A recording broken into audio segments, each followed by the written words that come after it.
Hit my menu.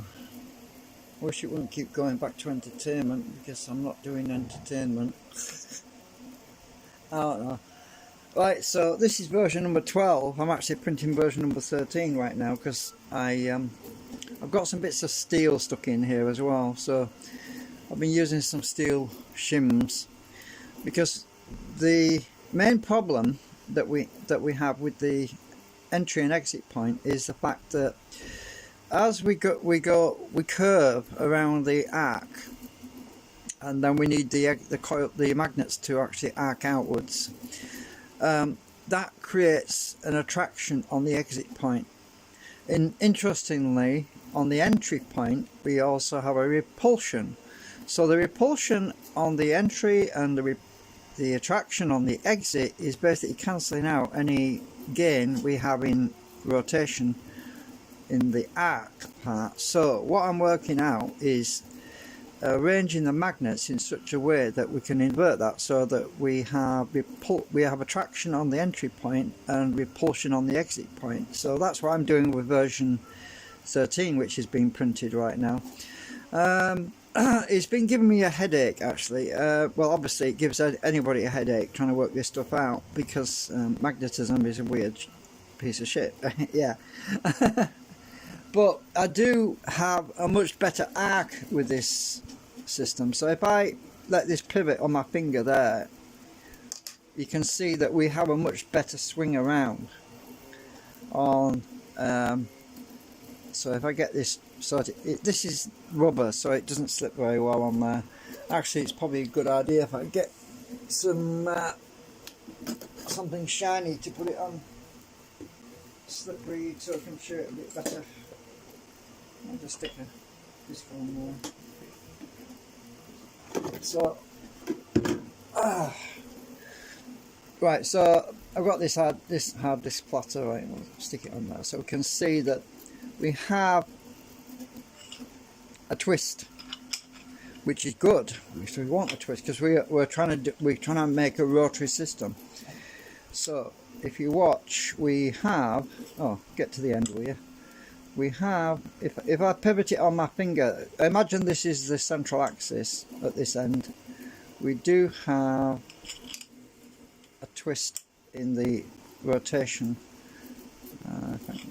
Right, but obviously we don't want to go behind there because that needs to be screened off, which is another thing I'm working on at the moment.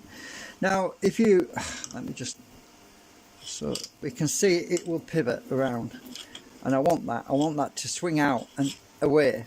I want this to swing in, which is another thing at the moment. I'm trying to sort this out. I've actually got 2 magnets removed at the moment on there. Now, something worth showing you is we have a much better entry point. We do have much more force. I mean, it actually works from over here quite well on in a straight parallel line. So one of the things, I'm going to pop these magnets out a minute because I want to show you what happens if I pop these magnets out. If we have a gap, let's just pop some of these magnets out, because I know you're probably interested to know what happens if you have a bigger gap, and I'm going to show you that. Right. I'll take all these out and I'll show you exactly what goes on.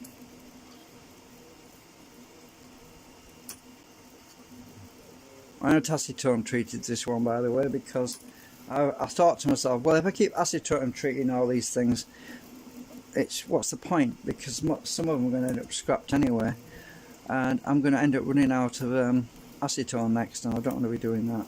I'm trying to save money. So, right. Now, taking most of these out, because the reason for that is I'm going to show you the effect of adding each individual magnet. So right, as you can see at the moment, it's not doing a lot. Well, it's pushing there because I've got some magnets at the back here. Right, so what I'm going to do is I'm going to set this over here. Oh, maybe I need to pop some of these out as well. Let's just pop some of these out at the back. Oops. Take them all out. Don't take long to put them in.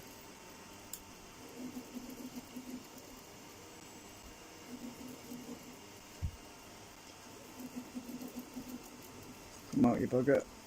Right, so I'll take most of the magnets out. I've just got the bit on the end there now, and you can see that at the moment gravity, or it's the magnets up there that are affecting it at the moment. Those magnets at the very end are actually affecting it. So if I back this out, I'll stick it about there. We need a magnet to stop this from going back, so let's pick a magnet out. So if we use a magnet, let's move this out of the way a minute. So this magnet is going to attract this. When I turn it, it's going to repel. So put that there. Let's put a magnet at the back here that's in attraction mode. It's not doing a lot there. Let's put it there.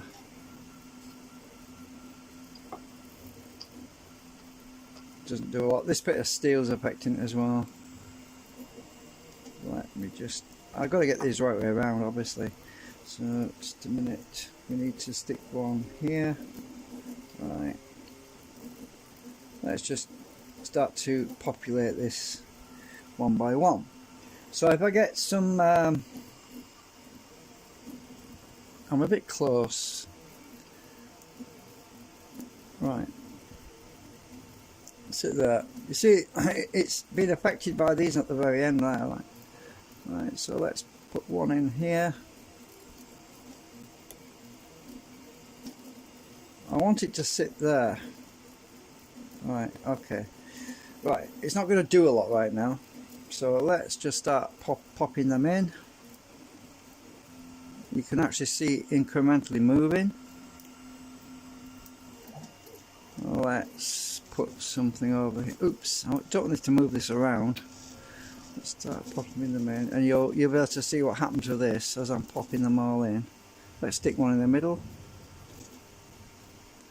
Let's stick one here. You can see it moved forward a bit. Let's stick one over here. Let's stick. They're actually pulling themselves in, by the way. And you can see it moving. And now it goes bonkers. So at that point, with two gaps, it starts to work. Right. So let me just pop these other two in. Doesn't like gaps, by the way. Unless if they're small enough, it will be fine. But if you break the chain, it gets stuck. So if I take a couple out,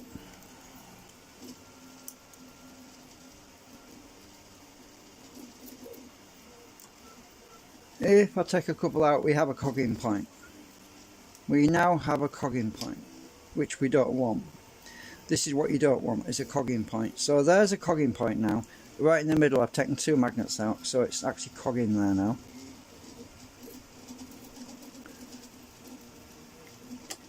As soon as I fill that gap, we don't have a cogging point.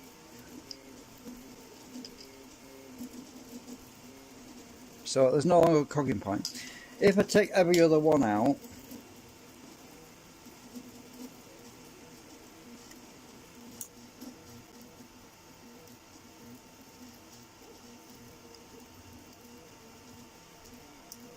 come out.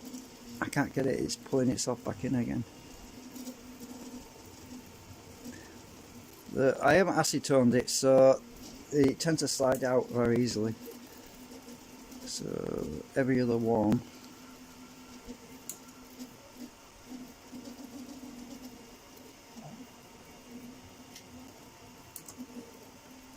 Right, except the ends.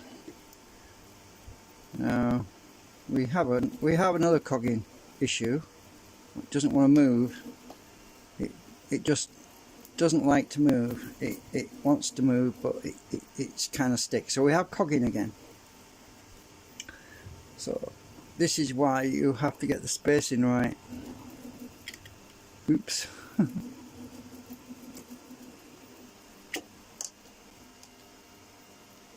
Now it's working again. Not as good because we've got some missing magnets, got 3 missing out of there at the moment. So put them back in.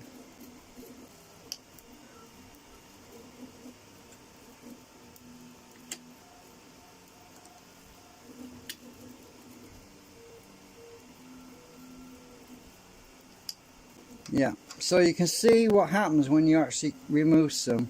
You get a big cogging problem. Like this, it actually does want to spin around. I don't want to break this disc because it's made out of glass. But there's a bit of push there. I'm not worried about that pushing as long as it's actually in a rotational direction, because it is. Because if it's pushing against the bearing anyway, so it's not actually going to stall it. When it's out here, when it's at that axis, it's not actually rolling off the disc. As you can see, it's actually wanted to turn around. So this is what I'm aiming at, is the rotational effect. But so let's put them in.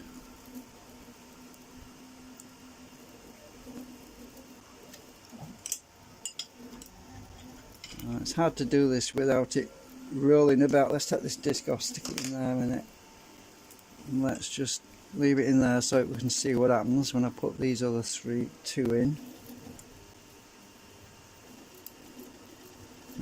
Got to rotate around in.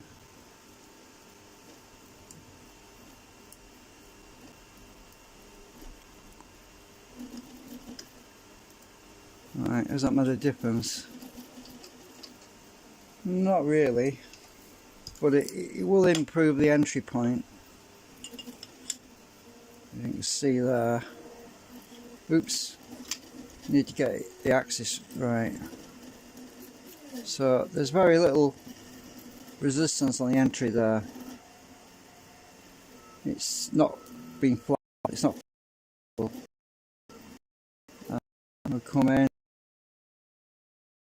what I'm looking for. But the main issue is the back flux, which is coming out the back end here, which is an issue. Now, what I've been looking at, what I've been thinking about, is having a dual rotor with magnets on both sides.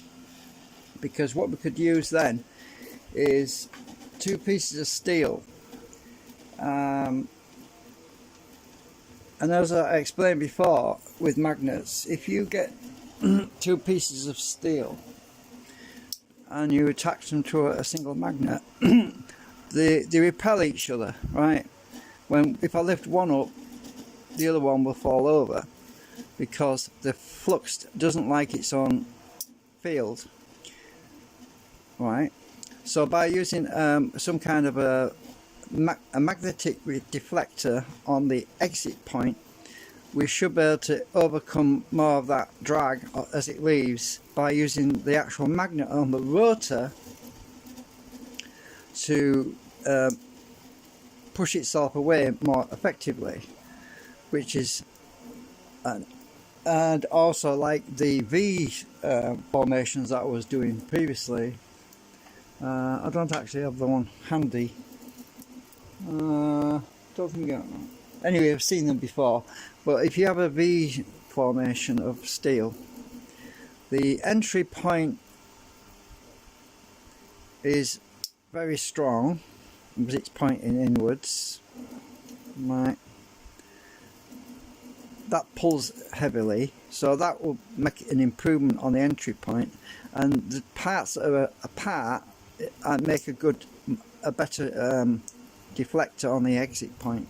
I'm using some pretty strong magnets right now, so but that would make a better exit, except when they come together, if you know what I mean. So anyway, I've explained that before in other videos. So at the moment I'm going to be modelling that into a segment, so I'm going to have to it's got a bit too chunky as well, and I put this great big slot here in case I needed to stick a piece of steel around the back, because I was thinking about doing that, but I'm not sure if it would make a difference actually, because of the way the flux is moving anyway. But also it saves some plastic by doing that.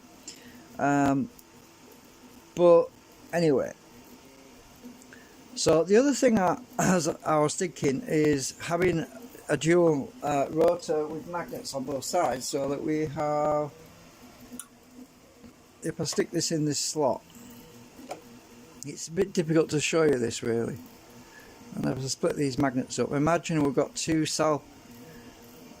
opposing fields pushing against each other, and we have a rotor where this segment runs between the two magnets. So what we can see here is that this thing, it's not actually showing very well because this rubber is stopping it from sliding. I'll try and do it on it's slippery disc. It might be easier because that rubber's stopping it from moving. But if I can keep the spacing right, which is very difficult to do, you'll see that this segment will actually start to move towards me. If I can get it just, there you go, it kicks it. So by doing something like that, we can then have the two poles at the end deflecting against each other to push this thing out of the way, because two like poles, two similar poles, will effectively be pushing this segment away. Because if we have steel on the end, a steel conduit right on the end there, where effectively that will push itself away, just like when you get a ball. Let's see, I don't know if I can show you with a steel ball. It might not work, but if I stick a steel ball in there, I've got two like-minded fields. That ball should be pushed away. It should not want to stick. If the field is equal on both sides, the ball will fall off. So at the moment it's attracted to that one, but you get the field equal on both sides, it should fall off, or fall to the other one. But when you get the field equal, it will drop off. Alright, so what we need is a rotor system where this thing runs between two, picking everything up here.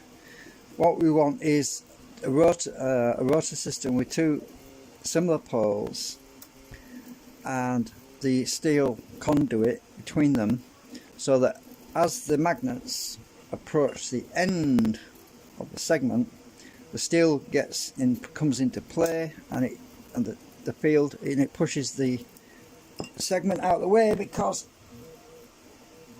I'm dropping my ball on the floor. Maybe it would work better if I stick it on my ruler. I'm trying to get this, oops, it really wants to be on a, I'll just move that over there. I've dropped my paperweight now. Right, I'm trying to run, oops, it's not sharp there, I don't know what that was. So two similar poles, push it, oops, I don't want it to stick to the frigging magnets. It's hard to get this equal. I'll take that bit of ferrite off a minute, if I can let go of it. Let's see if I can do this. It's a bit awkward. Right. Obviously it'll stick to one. Right. Judging the distance is tricky. So there you go. It's pushing away there. As you can see, it's pushing. Oops. Except when I get too close with one of them. But when I get just right amount, if I take that one away, it's attracted. Get back on there. Right. So get these just the same distance. This is oops, I went too close with that one. So if we get it just right, it's very awkward doing this. You can maintain that ball will stay further away. Obviously once you So if I subtract that one, it will stick. Yeah, you get the idea. So I'm looking at designing a 14 segment right now. Yeah, I've been waffling for 20 minutes, I won't believe it. Yeah, well, I can believe it. Actually, where have I stick the ball on, I don't know. Let's just get the other one. So if I can get this segment to move by having a dual rotor with magnets on each side, then it would solve the problem of the cogging if it's balanced. This is the reason why the segment would need to be adjustable. So a piece of steel, I would need to be able to move it between the outgoing magnets so I could balance it. So that, and also wouldn't have to, I would have to have the magnets terminated just before the piece of steel, and also the steel itself would pick up magnetism, so it's going to be biased slightly off, so I would have to balance that out so that the magnets are equal on both sides of the steel, so that the steel itself could be neutralized, so it's not actually magnetic on the exit point, until there's a biasing from the rotor assembly on it. So that's going to be a trick in itself to do. But yeah, you get the idea. And also the entry point, it doesn't slide very well on there. I'm just trying to, right, if I get this equal, come on you bugger, it should fly off the table at some point. It jumped there. Oops. It's actually arcing. If you look, it's actually arcing. It's doing an arc, not a straight line, which is good because I've made it for a rotary system. And stuck to that back one. Right, so it comes around anyway, but it's sticking at this back magnet over here, which is obviously where's my magnets gone? Just a minute.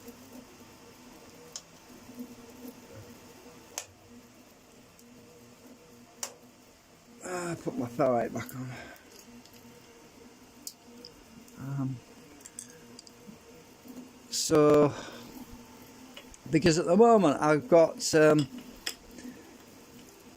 this rotational effect going in this direction, and actually on the back as well when the magnets are in, but I'll take them out. So yeah, it's giving me a bit of a headache at the moment. So obviously it's a headache for anybody.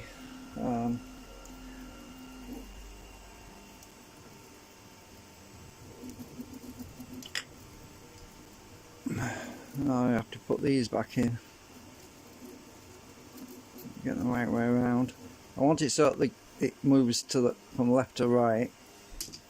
So stick that one in.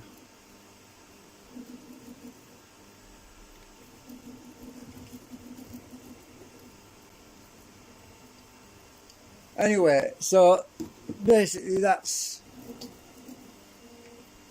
what I'm doing at the moment, and I made a lot of fine tweaks to this, and so far we're making a lot of improvements, because if this arc out, you can see it's pushing away there. It's actually pushing away, it's not, so that's definitely better than it was. And oh dear, it's stiff here. Oops. So I went from that thing earlier to that thing, and it's kind of evolving, but I am trying my best to keep the magnet count down, which is a bit of a challenge in itself, actually, because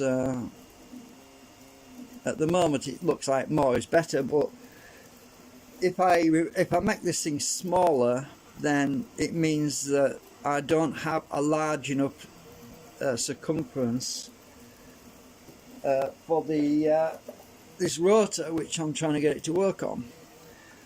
And this rotor, it's just not working on it at the moment. So if I can get this on, it doesn't do anything yet,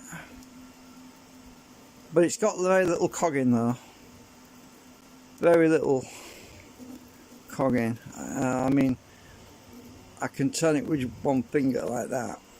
That's how little cog in it has, but it's not self-powering itself yet. Well, we're still trying to get it there. So it's kind of strange that it can propel something in a linear straight line, but it's not able to rotate this thing, so it's a bit of a head scratcher. I know. The only thing I can think of is that the magnetic field is arcing around, or it's the actual angle of the magnets themselves on the rotor that are the problem. So I'm also looking at sorting out the rotor magnets in such a way that we don't have this problem, because I might have to redesign the rotor assembly even. I'm not sure, or I could make it larger, maybe a larger circumference would be closer to this linear motion. So that's a possibility. But you see, if I make the flipping rotor so large in circumference, then I've got another limitation, and that's my printer. My printer can only print so to a certain size. So it might be that I mean, this thing is so sensitive now. I stick it down there and it's moving it, so, which is a damn sight better than before.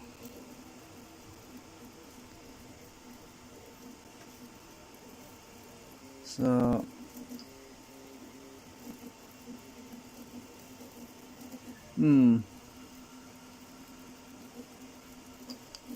anyway, I'm going to carry on with the print because I've got this other print job I'm doing for version,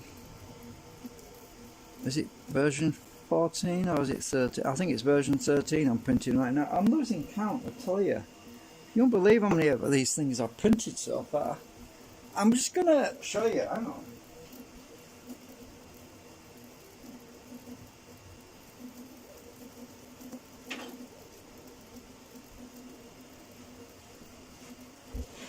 Look at all this lot.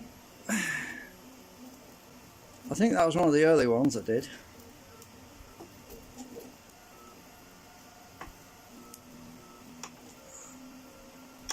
Everyone's slightly different. That's a lot of plastic. I tell you what, I'm not going to waste them. At some point I'm going to use all the scrap ones as either table legs or risers or something else. I don't know, I'll think of something. Or I can use them, I can stick them all together and use them for something else. I don't know, we'll have to figure it out, because the ones that end up scrapped, I am certainly going to find a use for them, because, yeah. So that's the 6 there, 7, 8. Oh, there is more, hang on. Yeah, there's that rectangular one. I haven't even included that one. So this is the problem. You end up with a lot of, yeah.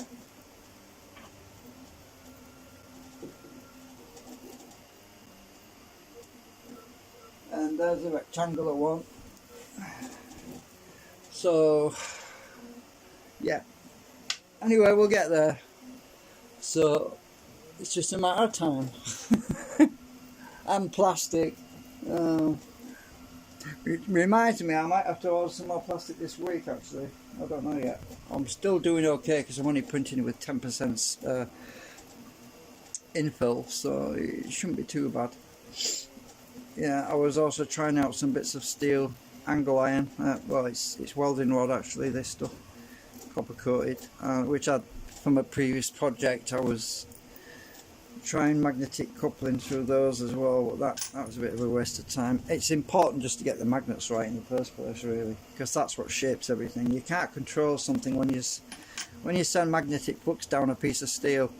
It scatters everywhere, so you can't really do a lot once it's going down a piece of iron. But when you're keeping everything tightly packed, like these magnets are, tightly compacted together, you can control the angle of the flux patterns much more easily doing it like that. So yeah, anyway,